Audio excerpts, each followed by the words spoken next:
Hello friends, today I'm going to share with you a beautiful card magic which is easy to do, and I'm quite sure you'll enjoy performing this before your friends. You can borrow a deck of cards or you can use your own deck and then shuffle the cards like so. You said that this is called a Pharaoh shuffle and this is what we call Hindu shuffle. Now this is a Hindu shuffle. Now after that you say that I have shuffled the deck of cards because I need 4 random cards. 1, 2, 3, 4. This is a mysterious coin. It has got some magical properties. You hand it over to someone and ask to put it on top of any one card. Absolutely free choice. Let us say that he wants to go with this card. Now you push it a little forward and then say that I need 3 more random cards because I need to generate a random number which is exactly divisible by 3. But if I'm unlucky, I may fail in the first attempt. But if I'm lucky, I'll get that number. So saying you take out 3 more cards and take these 3 cards out of the table because you don't need them. He has already selected his card. Now you have cut them into the deck. Let us see what is the value of this card. It is a 3. You take out 3 cards and place on top of this card. So here it is. Now you say that I again give the deck a shuffle like this, a cut like this, and let us say this is the value, 8.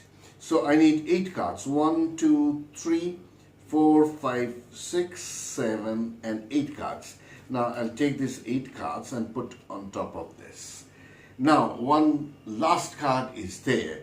Now what I'm going to do is I'm going to do it for the 3rd time, and the last time I'll give it a cut like so, and let's see. Oh, it is a 10. So we need to put 10 cards on top of this. 1, 2, 3, 4, 5, 6, 7, 8, 9 and 10. So these 10 cards goes on top of this. Now, let us add these numbers. 10 plus 8 is 18 plus 3 is 21. Oh, I'm lucky. 21 is exactly divisible by 3. And if we divide 21 by 3, we get the number 7. So, will it not be surprising that if I'm lucky, the number 7 will be my lucky number? And this card will be a 7. Let us see. And indeed this is a 7. This is a 7. But if I'm more lucky, what will happen? The top cards of these piles will also be 7s. Let's see. And they are in fact the other 3 7s. Fantastic. I hope you enjoyed the performance, and now for the secret. Before I explain the secret, I'd like to tell you that after learning the secret, you might think that it is too easy, and especially if you are an experienced magician, you might think that this is not going to fool any other fellow magicians. But believe me, I have performed this trick several times in front of my magician friends, and even they could not understand how this is possible. Everything is all about presentation. So for this you need a small setup. Now, as I told you that you can perform this trick with a borrowed deck, the setup is very easy, and as you are just handling their cards, you can set this up right in front of the spectators. As you are talking about magic or a mysterious number or whatever, in front of the spectators you can set this up in no time. For this, you have to take out any 8, 10 and a 3. 8, 10 and a 3, the suits doesn't matter. 8, 10 and 3, and put them on top of the deck, and on top of that you need the 4 7s of the deck. Now this is the setup. So here are the 4 sevens, followed by 8, 10 and 3 in any order, doesn't matter. 8, 3 and 10 can be in any order. The sevens can also be in any order. Now, you ask the spectators whether they know what a Pharaoh shuffle is. Whatever the answer is, you are shuffling the cards in order to show what a Pharaoh shuffle is. Now, as you are shuffling the cards, you have to make sure that you do not disturb the setup at the top of this deck.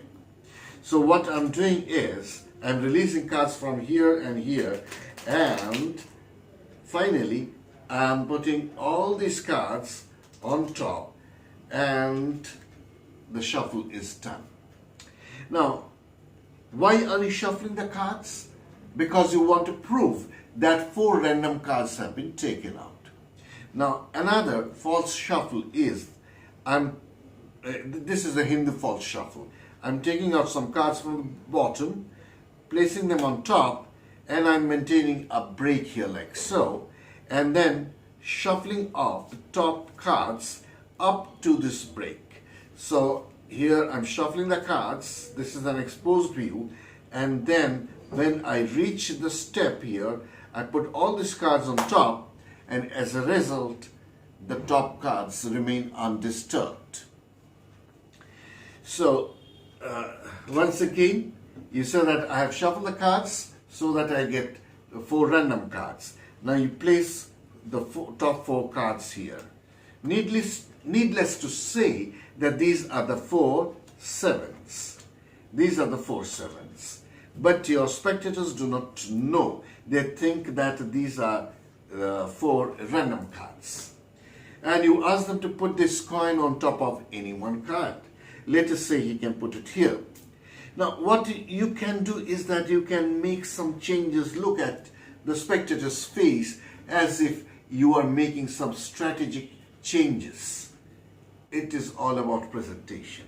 Finally, he chooses, let us say, this one, or in this case, maybe this one. You said that I'll put it a little forward, and I need 3 more random cards to generate a random number. The random number should be exactly divisible by 3, which is very important for this test. Now again, you do a false shuffle. I'm doing a Hindu shuffle, and from the spectator's viewpoint, it seems that every time you are shuffling the cards, if your false shuffle is good, it seems that you are genuinely shuffling the cards and there could not be any setup in a deck. After that, you take out the 3 top cards. Now these are the 3 cards you have placed in the setup, that is 8, 10 and a 3. So this is 8, this is 10, and here is the 3. This is also not known to the spectators. Now you said that I don't need these 3 cards, so saying you put them here on top and then make a break under the top 2 cards like so.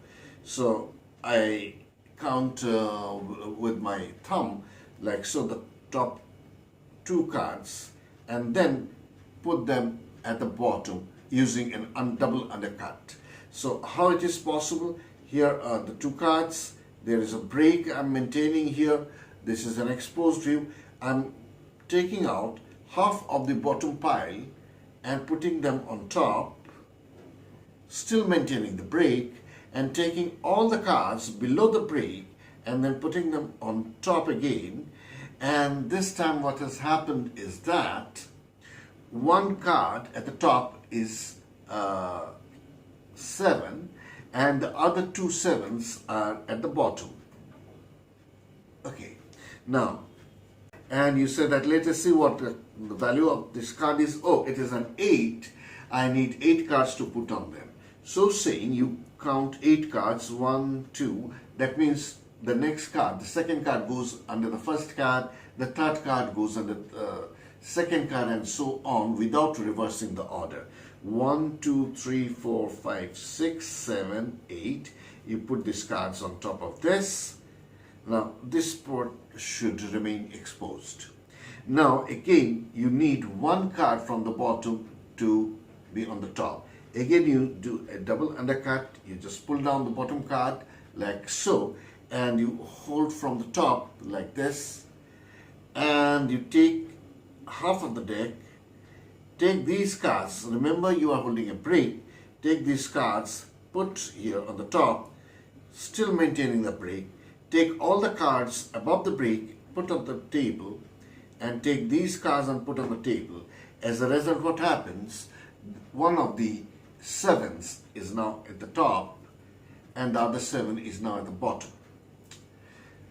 Now, again, from the audience viewpoint, you have just mixed up the cards, cut the cards. Now let us see what is the second card. It is a 10. I need 10 cards to place on top. 1, 2, 3, 4, 5, 6, 7, 8, 9 and 10. So you place these 10 cards top. Now again, you need the last card to be at the top. Again, you do the same thing, repetition of the same thing. You pull this down a little bit. Again, take half of the cards from here, swing cut, take them here. Now here is a break. Don't forget that. You place these cards on top, maintaining the break. Take all the cards above the break and put on the table. Take all these cards and put on the top. And now the top card is another 7. So you say, let us see the last card. Now, it is a 3. That means we have 10 plus 8, 18 plus 3 is 21. You have to act as if you have just added the cards, and you have come to know that this adds up to 21, which is exactly divisible by 3. So you take 3 cards from here and put on top. Now you are ready for the final revealment.